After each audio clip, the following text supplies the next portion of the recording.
Hello friends! Hello everyone! Welcome to our literature class. Today's topic is titled Figures of Speech. What did I say? Figures of speech.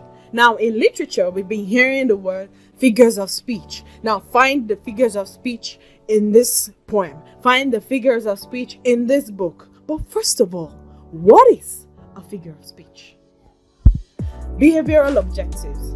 At the end of the lesson, the learner should be able to define figures of speech, understand the importance of figures of speech, list the kinds of figures of speech. What is a figure of speech? Like I said earlier, we see questions like this pop up in our examinations, but we wonder, what is a figure of speech? This class is going to tell us what a figure of speech is. A figure of speech is a word or phrase that is used in a non-literal way to create an effect. Note the word non-literal, meaning it will not be clear. It will be very obscure, very hidden, so it will not be in a literal sense. This effect may be rhetorical, as in the deliberate arrangement of words to achieve something poetic, or imaginary, as in the use of language to suggest a visual picture or make an idea more vivid. Figures of speech functions as literary devices because of their expressive use of language. Now, figures of speech help us create an image in our minds when we see poems or books. For example, we see a word, let's say pot, in a poem, and it's off. It's not supposed to be in that poem. But then we sit and okay, I have to analyze why the writer used the word pot in his poem. And then you notice that there is an underlying meaning. There is a non-literal meaning to that word used in that poem. So you see, this analysis of that word has created an effect in your mind. It has created an image in your mind. It has created an idea, very vivid and very clear, so you can analyze the poem. So that ability to analyze that poem has given you an idea of a particular figure of speech. Do you understand the concept of figure of speech? I'm sure you all do. But if you have questions on the concept of figures of speech, don't hesitate to ask. Now, we have so many figures of speech. Are you ready to know some? Well, let's get on with it. The first one, simile. Simile is a figure of speech in which two essential objects or concepts are compared using the words like or as. When we compare two things using the words like or as. For example, his expression is as cold as ice. When mommy or daddy is angry at you, you see their expression so hard and stony, like ice block. So you see, his expression as seen in the picture is as cold as ice. Comparison, direct comparison or indirect comparison, let's say. Indirect comparison using like or as. That is simile. Let's move on to the next figure of speech. Metaphor. What did I say? Metaphor. Metaphor is a direct comparison between two unlike things. It creates explicit comparisons without using like or as.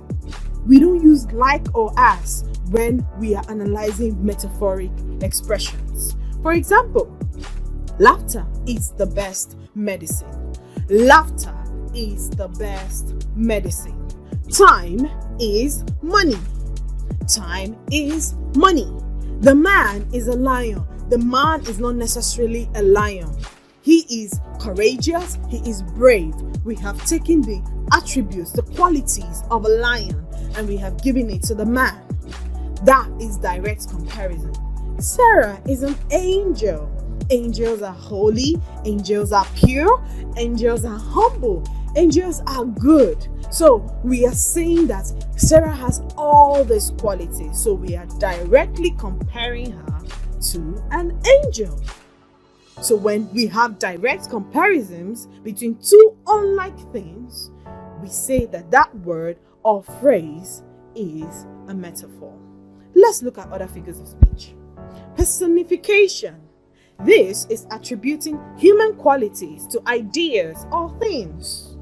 Attributing human qualities. I can jump, I can shout, I can eat. And then they are giving these qualities, these characteristics to objects, things, ideas that cannot move, that do not have life. For example, my alarm yelled at me this morning. An alarm cannot yell at you, but that person has given a human attribute to an object, the alarm. I like onions, but they do not like me. This is personification, because onions can't feel, onions can't see, onions can like or dislike you, they can hate you. But here he is telling us the onions do not like him. That is personification. Let's look at another figure of speech. Paradox. What did I say? Paradox. Paradox is a statement that appears contradictory, but when you look at it closely, it makes sense. When you look at the sentence, when you just read the sentence, you notice that it is contradictory. They are not supposed to be together. But when you analyze it, you notice that it actually makes sense. It actually makes sense. Examples. The enemy of my enemy is my friend. Meaning, I have an enemy.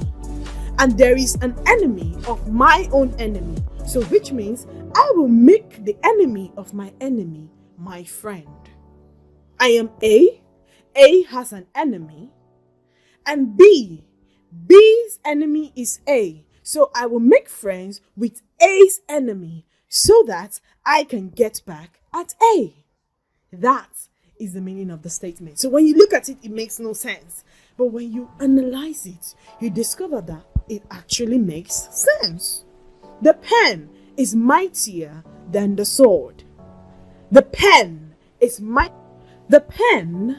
mightier than the sword. Writers write. People who write and publish. People see these things. People are reading them. And people are like, oh, so this is happening. This is happening in this country. This is happening in our society. Oh my God, I need to do something about it. It is mightier than the sword because it speaks more. When we fight, we just create bloodshed. And people see us as the evil ones. But when you sit down and pour out your aggressions, pour out the ills, pour out things that bother you, using the pen, you see that it goes far. It is much more powerful than the sword. That is paradox. A statement that appears contradictory. When you see it, you believe, how will I fight with a pen? I can't fight with a pen. But when you analyze it, you discover that it actually makes sense. Yes. Let's look at another figure of speech. Metonymy. Metonymy.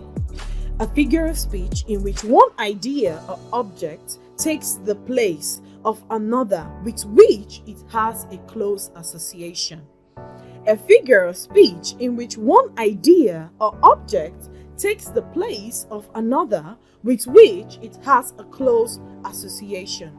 For example, academics.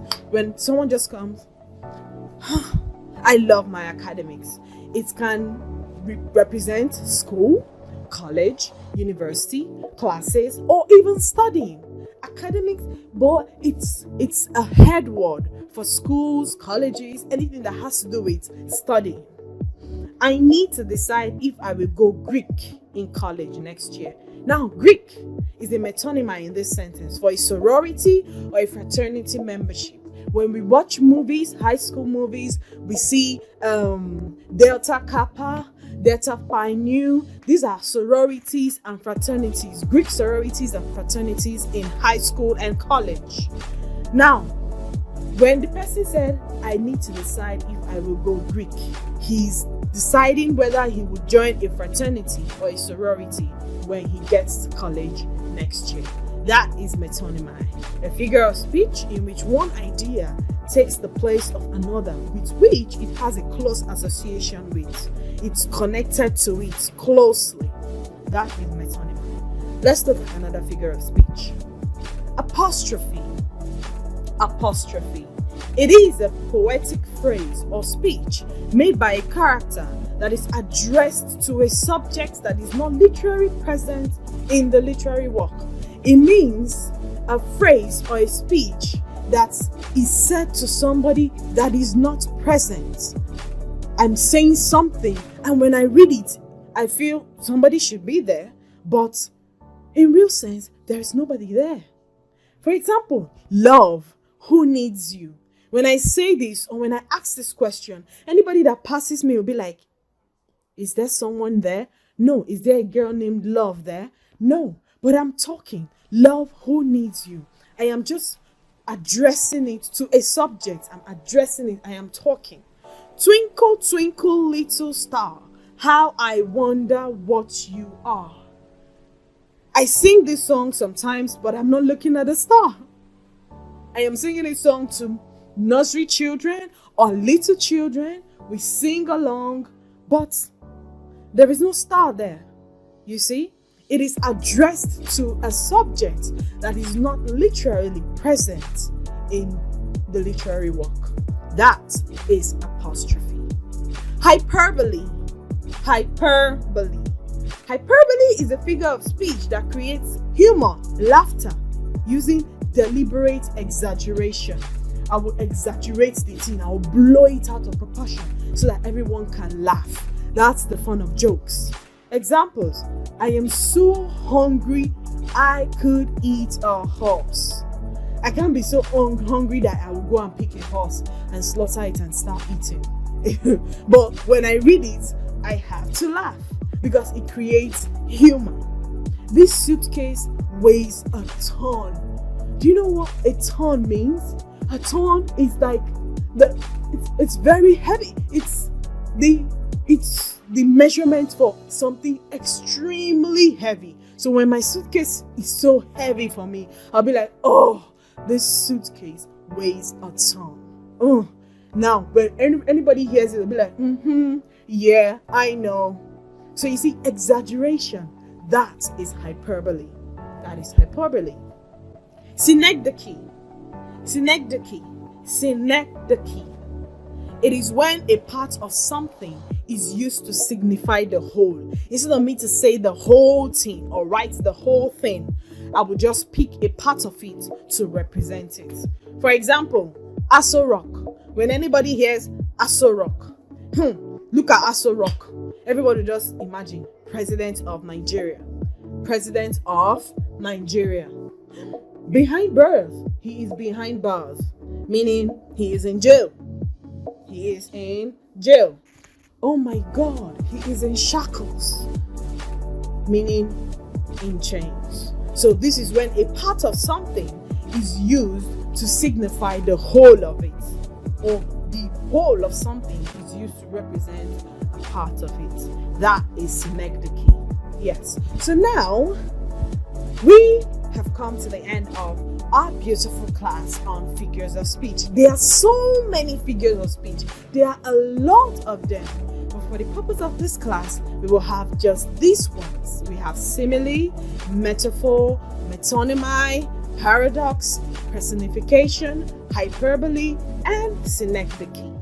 So let's get down to our home fun. Home fun. Examine the following figures of speech: euphemism, oxymoron, irony, and anaphora. Ensure you do your home fun.